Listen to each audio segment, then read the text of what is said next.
You are the talk of the school since you saved Mr. Rabe and I from the Ashwinders. We have come so far. We should discuss the next steps in our plan to stop Harlow.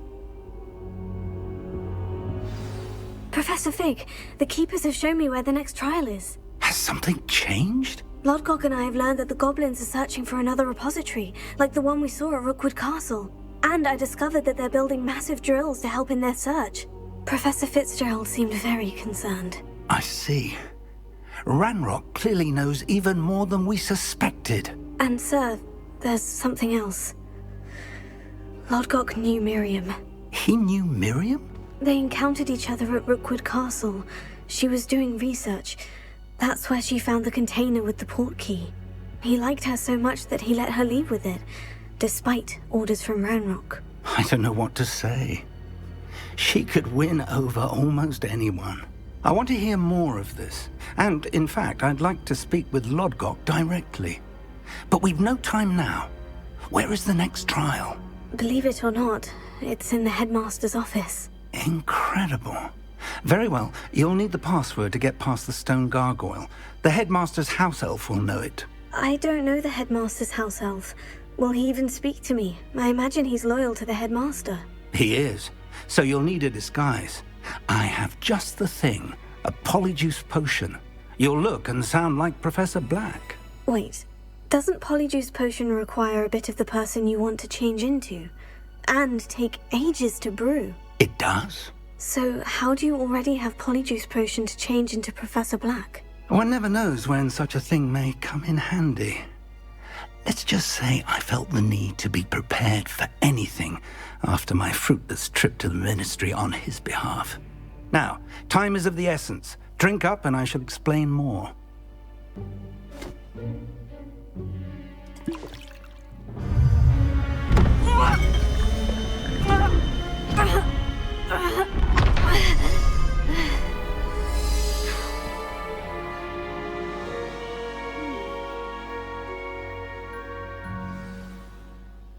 How do you feel? Incredible. I won't forget that taste anytime soon. How do I sound? Convincing. I've taken the liberty of transfiguring your robes. As we discussed, you'll need the password from Scrope, who could be anywhere in the castle. You might look for Professor Kagawa.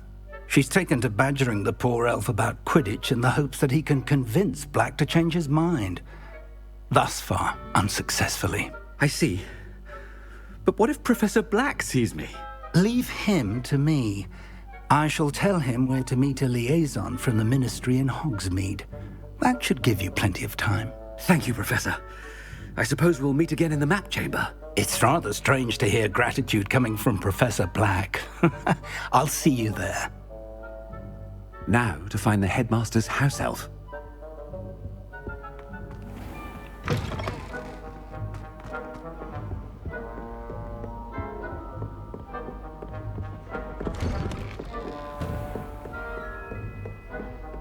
Professor, a moment of your time, please. Professor, I was hoping to catch you. Places to be, Professor Sharp. Places to be. Of course, sir. Only, you'd asked me about a particular potion, and I did? I did, yes. Well, spit it out, Sharp. I don't have all day. Probably best not to discuss it here, sir.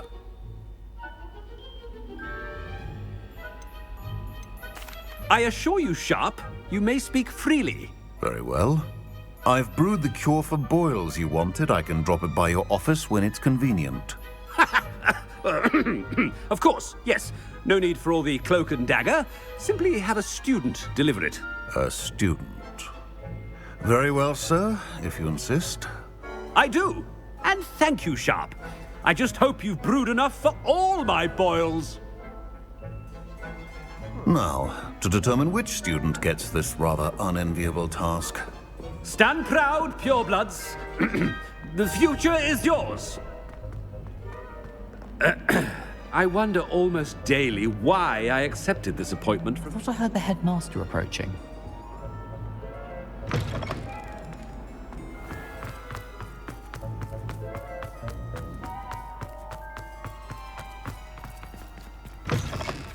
If you must speak with me, consult my secretaries or what have you.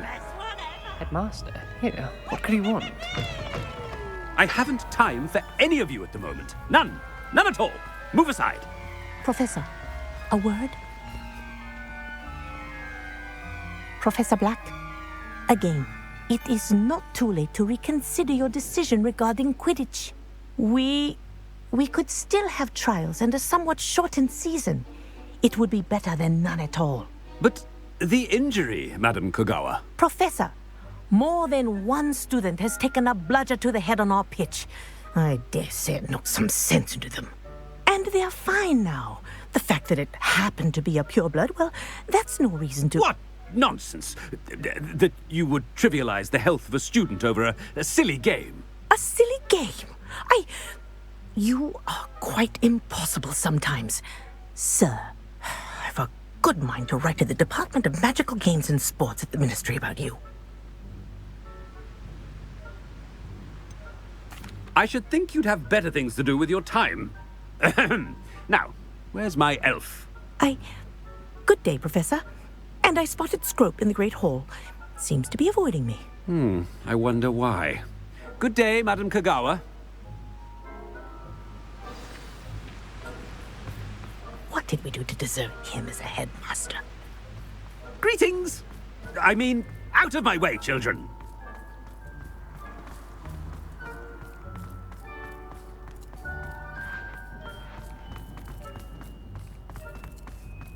No, it's the headmaster and he's coming this way.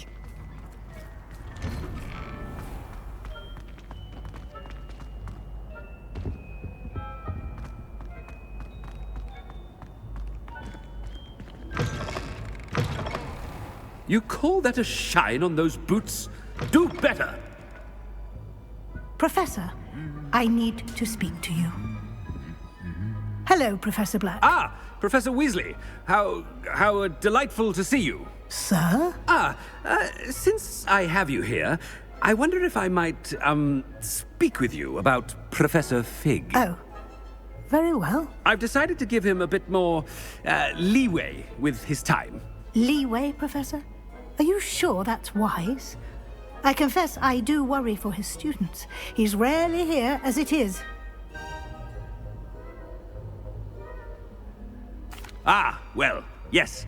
He's handling some official ministry business for me. I see. But, sir, if I may, I am wary of how much time the new fifth year seems to be spending away from the castle, supposedly on Professor Fig's behalf. I've heard unsettling rumors of their escapades. Everything from sneaking into the Forbidden Forest to confronting Ranrock's loyalists and Rookwood's lot. What? Goodness. You cannot believe everything you hear, Professor. No, you cannot. I mean, I shall keep an eye on Fig. You simply keep doing the wonderful job that you're doing. Simply wonderful.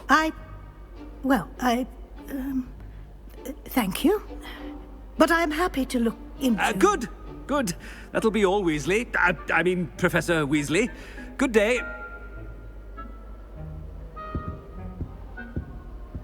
A wonderful job. Leeway for Professor Fig. I shall never understand that man. That ought to give Professor Fig some breathing room. Professor Black is happy with Scrope's performance as his house elf. There's no doubt in Scrope's mind. Scrope! Oh, greetings, Master. Remind me of the password to my office. Oh, but Master made Scrope swear never to tell anyone, even Master himself. How dare you question me? I've a mind to give you a matching set of ears. Yes, sir. Of course, sir. Scrope begs forgiveness. It is the Black family motto, Master. Right. Of course. Master does remember it.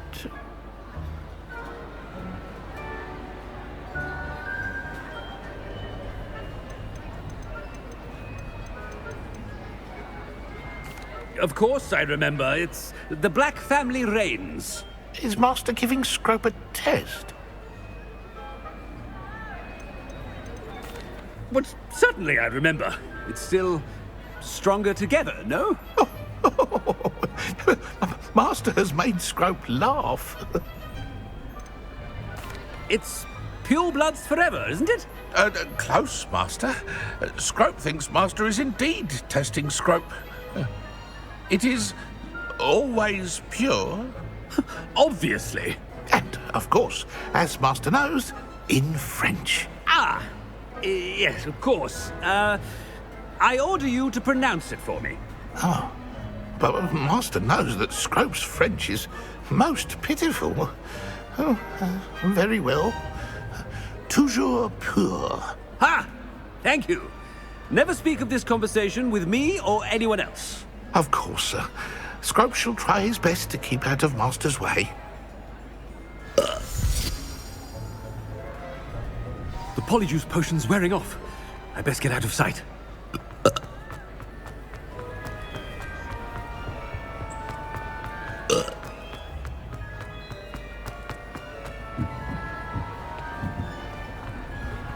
Made it just in time.